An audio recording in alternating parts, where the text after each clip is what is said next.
Hey guys, Bill from Trauma Monkeys here today, and I'm excited to review a product that many of you may be familiar with, you may have come across in the past.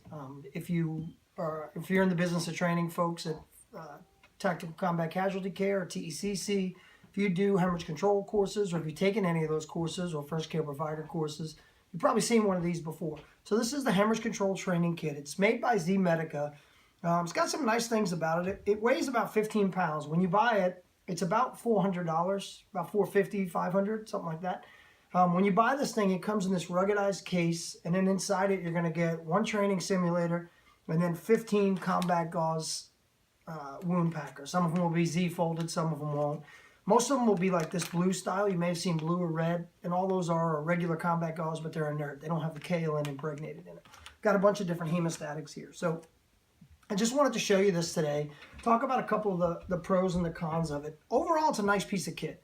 One of the best things about this thing is that it's light, it's portable, and it looks professional. You get it in that carrying case, pretty easy to give out to students, and it's easy to use. There's no mess, there's no fake blood.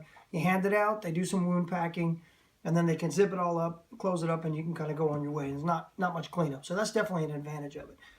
I've seen instructors come up with all kinds of creative ways to simulate wound packing. I've seen them do pool noodles with a hole in it with pantyhose over them. I've seen carpet with wood and 2x4s. I've seen them even just use a pork shoulder at room temperature and simulate that wound packing. So a lot of ways you can do it. This tends to give a little more professional appearance, and that's definitely an upside of it. The downside, and there are a few cons. One of the biggest cons about this thing is the fact that it's shaped like a leg. In fact, people refer to it as a leg lock.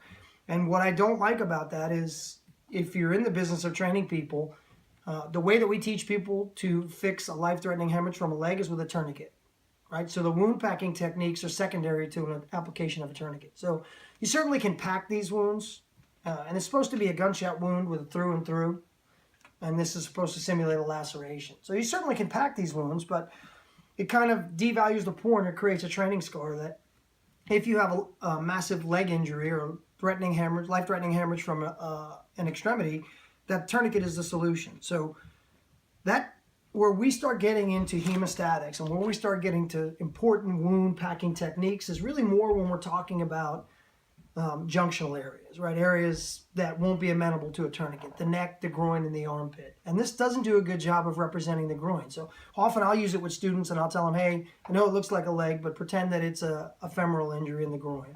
So that's definitely one of the negative things about it. The other thing I don't love about it, or one of the other cons, is when you open it up and you get in there, you'll see there'll be a simulated bone, so students can kind of feel that, but there's no simulated vessel. There's no actual blood vessel for them to go in and hunt for and look for and try to lay that hemostatic down on top of. So I think that's definitely a negative of it. It'd be better if it had that vessel. So overall, good training product, nice piece of kit, can be a little expensive at about 500 bucks. But you can use it effectively. And it's important that if you're going to use something like this, make sure you're highlighting to the student those inefficiencies so you don't create those training scars. Remember that technique's the most important thing, that they understand some basic familiarization with anatomy, and that if there were a blood vessel in there, right, running north to south, and it were femoral, that you'd want to start your focus up top, right? And you can still use it to teach them those practical principles of packing, right? Getting the hemostatic directly in touch with the blood vessel, maintaining good, consistent pressure for a significant period of time, and an inherent amount of physicality. So that's our hemorrhage control training kit by c-tecc. Take a look if you're interested. If you have any more questions, you can hit us up at Trauma Monkeys, Bill at traumamonkeys.com, and we'd be glad to answer them. Thanks, and as always, stay safe.